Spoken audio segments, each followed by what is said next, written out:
Hello YouTube, EasyGoingMC back with another Minecraft tutorial. Today we're going to take a look at a fully automatic wheat farm in Minecraft versions 1.14 and up, so I hope you guys enjoy the video. Before we get into that, I just want to give a quick shout out. If you want to have any general chit chat with me or if you need help in this farm, the comments are a good option for that, but also I've put the link to my Discord channel, so feel free to check that out if you need any help. I'll be able to give you a hand over there pretty easily. Anyways, let's now take a look at this farm. So this farm is villager powered, taking advantage of the mechanic farmer villagers being able to harvest and place crops, and using that to collect them in this chest. So we have wheat and seeds. This farm really hasn't been running fast. This is not determinant of the actual rates of the farm, I promise. But anyways, there's a couple key things to note about how this design has sort of had to change, because I did upload a video a couple years ago of a farm similar to this in 1.12. After 1.14, two critical things about this farm changed. The first of which is that villagers now have work hours. They work from approximately 8 a.m. to 3 p.m. in-game time, so this essentially means that they're only working for about a third of the day, each Minecraft day. This means that each Minecraft farming villager is not going to be able to harvest as much land as they used to be able to.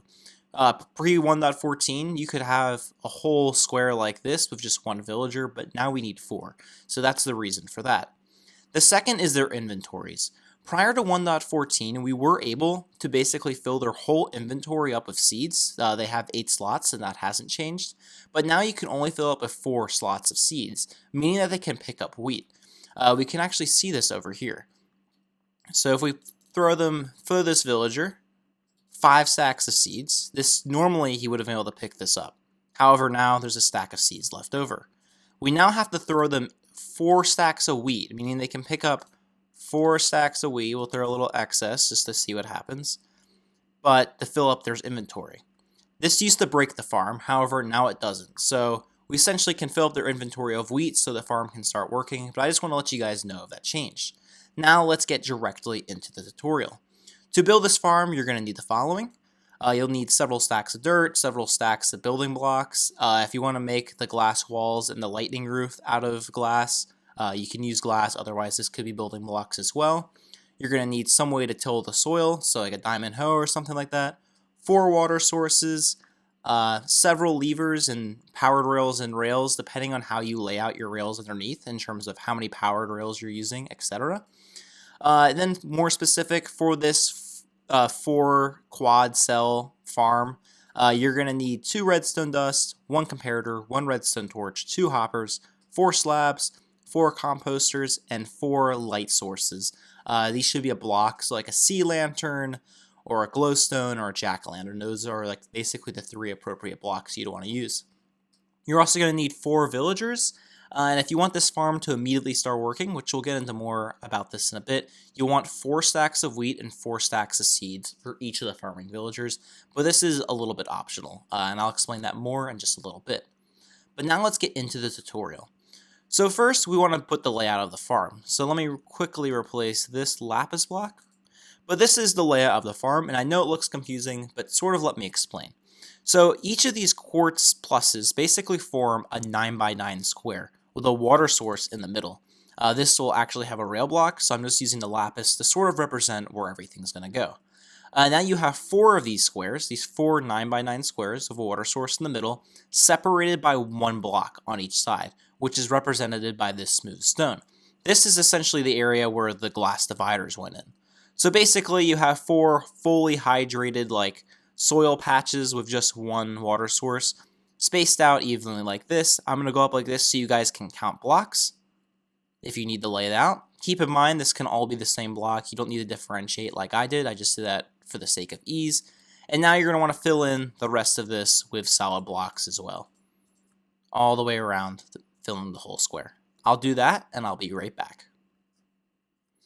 Now that you've done that, it should look like this. Keep in mind, I think there might have been a slight block count error on that side, but just ignore that. It should be 4 blocks in each direction from the water source. But essentially, you should have, I think, a 19x19 square, if I'm doing my math correctly. Yes, I'm right, because 9, 110, another 9. 19 like so. Now we're going to want to place our rails down. So for this, you're going to need power rails, you're going to need the rails, and you're of course going to need the levers to put underneath to power your powered rails. Now, how you organize how many power rails you use to normal rails, like that ratio is up to you. I'm personally just going to use power rails as much as possible just for simplicity's sake. However, it is totally up to you. You're also going to need your 2 hoppers as well as a couple building blocks in this case. So the first thing you want to do is just build out 3 blocks like so. These are temporary blocks. Place your 2 hoppers going in like so.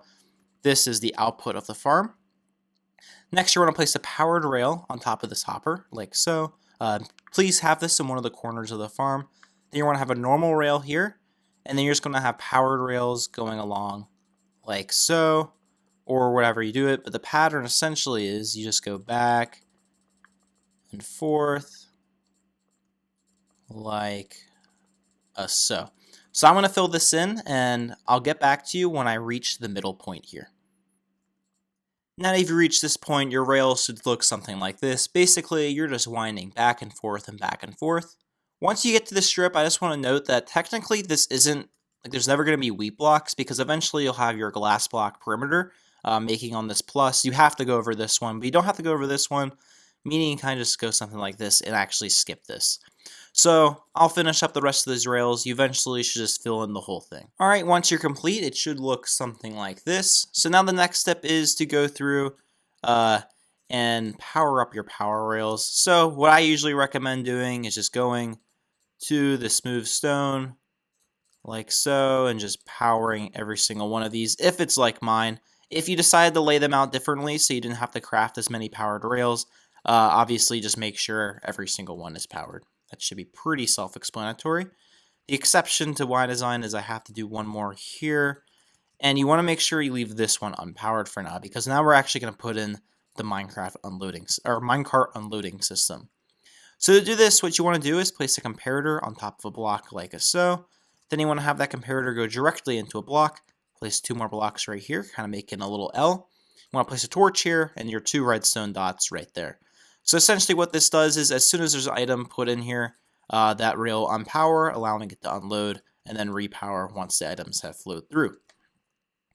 So now your next step is to create the dirt platforms. What I recommend doing is before you put the dirt is to place your half slabs like so, just right on top of where you already sort of predetermined where your water sources are going, like so.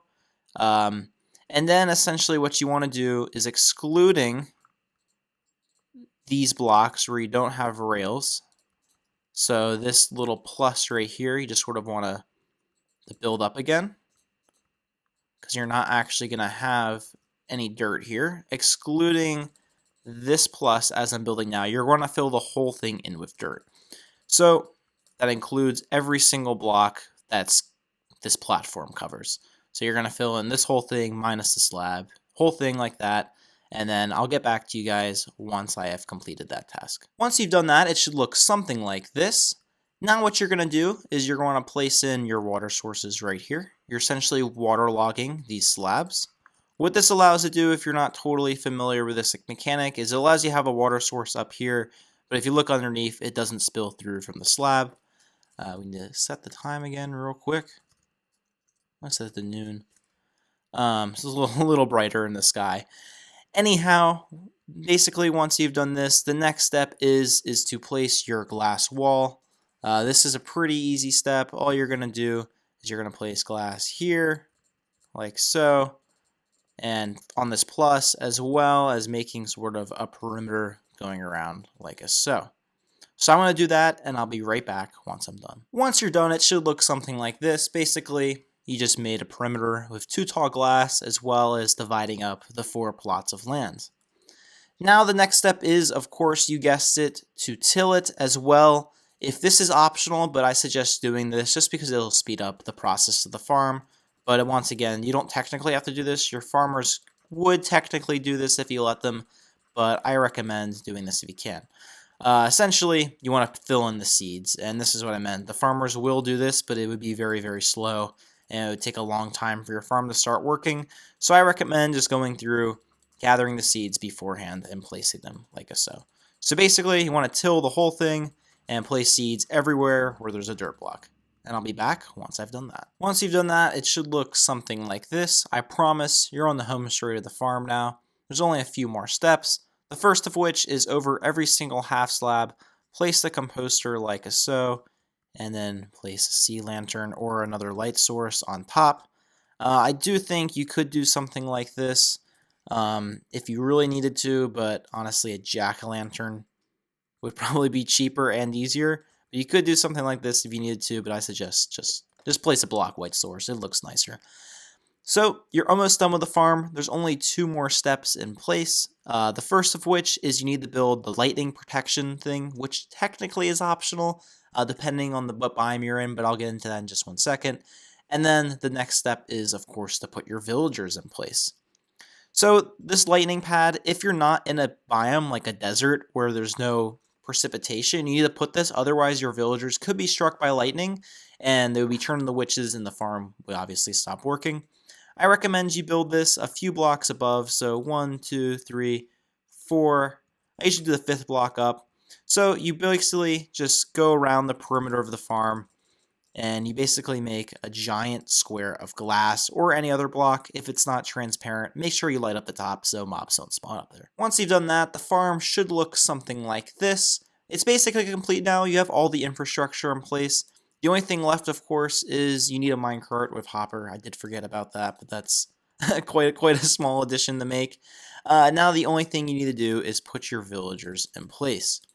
So the way to do this is you want to make sure you don't put a villager with a minecart on, otherwise the minecart would sync up with these rails below. So you want to just sort of like shove your villager on. So get your villager kind of maybe up here, kind of get him trapped in place like so. Something like this. Maybe put something there. Basically, you get a villager who doesn't have to be a farmer yet, and just throw him 4 stacks of wheat, 4 stacks of seeds. This is optional. Alternatively, you could just throw him a stack of seeds and he would get the work, and over time his inventory would fill up. And eventually, once he filled up his inventory, just give him a shove. It might be hard. And eventually, he'll go straight in there. And you might have to patch up some of the farmland, but it shouldn't be too bad. So then you just want to, clear this. And yeah, the farm's back to normal. I did forget about one critical thing I just saw. Make sure you have a block right here, so your minecart will bounce back. I can't believe I missed that in the last one. But make sure you have that, then the minecart will work fully. But now what you should do is place in 3 other villagers. Keep in mind that these could technically be empty plots, and you might just have to you can just give your villagers, say, a stack of seeds each. But the farm will take a lot longer to start working, just because each of them will have to harvest like 4 stacks of wheat and a bunch of seeds and things like that before the farm even starts producing. So I definitely recommend just to fill their inventories up. It shouldn't be too hard to get that much wheat and seeds if you have a decently sized manual farm. But yeah, I promise it'll be well worth it once you're getting stacks upon stacks of this stuff. But I'll put these 4 villagers in and give you one last tip, and then we'll sign off with the video. Alright, so once you've done that, you should have all villagers in there sort of moving around and stuff. Obviously, they won't harvest anything till it grows. The last trick I will leave you guys with is I think it's a good idea just to go through, trade with them once. This essentially means that even if there's no composter here, he'll remain a farmer. There has been some issues I found with other crop farms with them changing. So basically, like a villager like this, just go through, get whatever he's trading. Might be an emerald, might be one of the crops. Just trade him once, he'll be locked. You'll never have to worry about them losing their profession. And you can have peace of mind that this farm basically should work minus any major issues. But this is the farm. I'm not exactly sure of the rates. I will say that villager crop farms are now much slower and require a lot more villagers in the current version, just due to the fact with those work hour issues, it just takes way longer for them to work, and they won't work through the night, but then they'll go on a frenzy during the day. It's sort of a lot more confusing, and it definitely makes for slower farms given the number of villagers, because we used to be able to harvest this much land with just one. But this is what we got to work with. I did test expanding the cells by 2 blocks out on each side or something like that.